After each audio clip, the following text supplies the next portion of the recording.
Olá, amigo internauta, para você que ainda não se inscreveu em nosso canal, está passando por aqui no nosso canal Programa Depois da Vírgula. Eu sou o professor Marco Antônio, editor do programa Depois da Vírgula, e convido a você a se inscrever em nosso canal, acionar o sininho para que você receba as notificações e que possa ficar atualizado das novas postagens.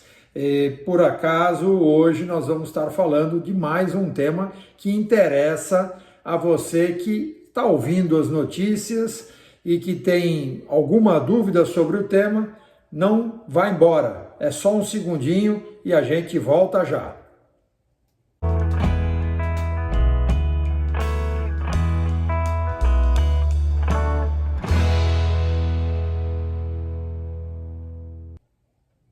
Muito bem, depois da nossa vinheta, é isso aí. Estamos aqui para falar de um tema bastante comentado aí na semana, no mês, que é a alta do dólar, né? E a atuação do Banco Central. Então a gente vai focar aqui, obviamente podemos até fazer alguns comentários de forma muito rápida, en passant, mas o que a gente vai falar aqui é um pouquinho sobre o papel do Banco Central quando da alta do dólar, ou seja, todo mundo está vendo, está lendo, puxa vida, o Banco Central está vendendo X bilhões de dólares, isso o que é? Por que ele faz isso? Ele faz isso sempre porque o dólar sobe, então basta o dólar subir e ele vai lá e vende dólares para que o preço e a cotação caia? Não, não é assim que funciona. O Banco Central ele tem uma atuação em relação a um determinado comportamento diário da volatilidade aceitável da moeda. Quando essa volatilidade fica fora de lugar, o Banco Central ele entra no cenário, ele entra no mercado, oferecendo dólares para os participantes do mercado, para que não haja, obviamente, um descolamento que não represente a realidade da cotação da moeda. Então esse é o papel do Banco Central. Bom, o Banco Central tem tido outras atuações que não só exatamente na venda física de dólares para os participantes. Ele tem promovido leilões. Puxa vida, professor, o que é esses leilões e para que ele serve?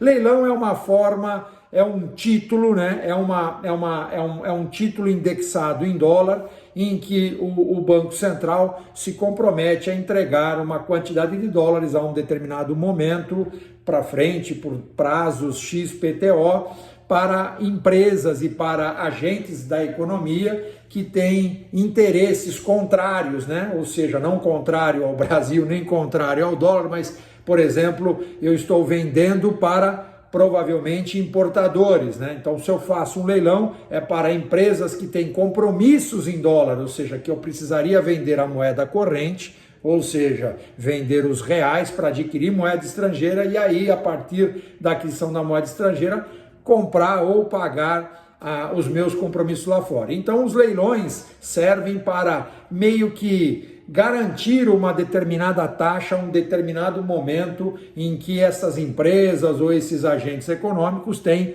evidentemente compromissos lá fora, fazendo com que eles não precisem fazer um entesouramento antecipado desse bem, despendendo obviamente reais e guardando os dólares para uma possível utilização no futuro. Então, isso é evidentemente um movimento para ajudar pessoas, né, para ajudar agentes econômicos que atuam nesse mercado e que estão, obviamente, inseguros quanto à futura cotação do câmbio. Bom, muito bem. Então, a gente já viu que o Banco Central não vende aleatoriamente dólares todos os dias e também não compra quando o dólar está caindo muito, também aleatoriamente, mas sim ele tem um comportamento em relação à volatilidade de câmbio. Então, a participação do Banco Central está ligado diretamente ao quê? Às suas reservas cambiais. Muito se falou nisso. O Brasil tem quase 400 bilhões de dólares em reservas cambiais, e agora está usando uma parte delas, uma pequena parte delas, vendendo para aqueles agentes econômicos que desejam demandar moeda. Então há uma demanda muito grande neste momento, natural, eu até diria, porque neste momento você tem um fluxo de saída sempre bastante acentuado, porque empresas mandam seus resultados lá para fora, mas está agregado também a outros fatores que aqui a gente tem ouvido falar de analistas sobre questão do pacote fiscal, sobre a insegurança, alocação de portfólios. Eu vou até fazer aqui um breve comentário, embora nosso vídeo não está focado nesse tema, está focado em esclarecer você, meu internauta, que está perguntando aqui no nosso chat aqui, puxa vida, como é que é essa atuação do Banco Central? Vai ser sempre assim? E está havendo um ataque especulativo, que é um outro tema que a gente vai falar aqui no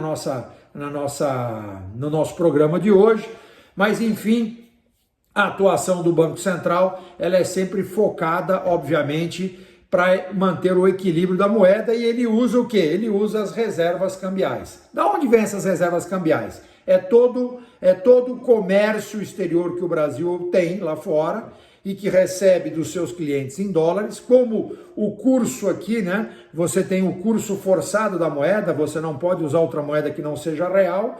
O agente econômico, as empresas têm que vender esses dólares para o Banco Central. O Banco Central compra a taxa do mercado, a taxa vigente, porque nós estamos num câmbio flutuante livre, todo dia temos uma nova taxa. A gente compra essa taxa, né? O Banco Central compra, troca isso por reais e entesoura, né? Guarda esses dólares. Esses dólares vão ser usados, como vocês estão vendo agora, no momento em que ele achar por melhor, para a sua melhor estratégia. Neste caso, para conter uma alta, talvez, que possa soar como especulativa. Eu não vejo isso, eu apenas vejo um fluxo maior de saída do que de entrada, e aí tem algumas variáveis que estão acelerando um pouquinho mais isso. Evidentemente que tem também a história do pacote fiscal, ou seja, há uma nova alocação, fundos private ou fundos de grandes fundos internacionais estão alocando os seus recursos em outros lugares, muito embora está havendo uma queda da taxa de juros americana, 1/4 de ponto, 0,25, que mostra que existe uma tendência de queda dos juros lá, ao contrário do que está acontecendo aqui. A gente diz que isso até serve como um certo colchão para amortecer a alta do dólar, né? Por quê? Porque quando você tem uma taxa de juros local muito alta, alguém que deveria trocar reais por dólares talvez pense melhor, dizer, pô, eu vou ficar aqui, aproveitar um pouquinho mais essa taxa de juros e depois eu vejo como é que eu vou sair. Essa é a história da alocação de portfólio. Existe uma outra alocação de portfólio que está sendo especulada, que é sobre a nova taxação de ricos, né, da riqueza no novo pacote fiscal. Há um patamar de um fluxo aproximado de 50 mil reais mensais, e se essa nova taxação está fazendo com que privates façam mudanças estratégicas, está havendo uma grande procura por alocações de recursos, até que esses números sejam evidentemente conhecidos como é que será essa nova taxação. E aí, você também, agregado a esse fluxo internacional, você também tem uma mudança no comportamento dos investidores. Embora esse movimento acabe originando uma alta da taxa de juros natural, porque à medida que eu tiro reais da economia, sobram menos reais para ser emprestado. Se tem menos reais para serem emprestados, o que acontece com o preço da moeda nacional? Cresce, né? Ou seja, qual é o preço da moeda? É a taxa de juros. Se não bastasse o aumento da taxa de juros pelo Banco Central, pelo Copom, você tem um aumento natural, porque começa a haver o que? Uma desmonetização.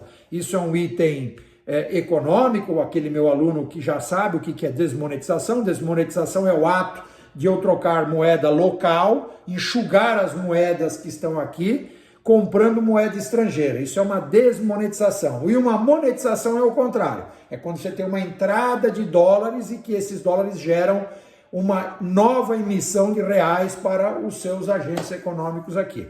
Então, pessoal, espero ter ajudado vocês a entender um pouquinho a atuação do Banco Central e dizer absolutamente que acho que tem um pouco de tudo aí, mas o mais importante nesse nosso vídeo foi esclarecer o papel das reservas internacionais, Por que o Banco Central atua diariamente ou não numa cotação específica, quando ele acha que essa cotação não representa a realidade do movimento do câmbio aqui. Então, acho que é muito legal a gente ter isso e as reservas cambiais estão aí para isso. É isso aí, pessoal. Muito obrigado por ter assistido o vídeo até o fim e até a próxima. Fiquem com Deus. Tchau.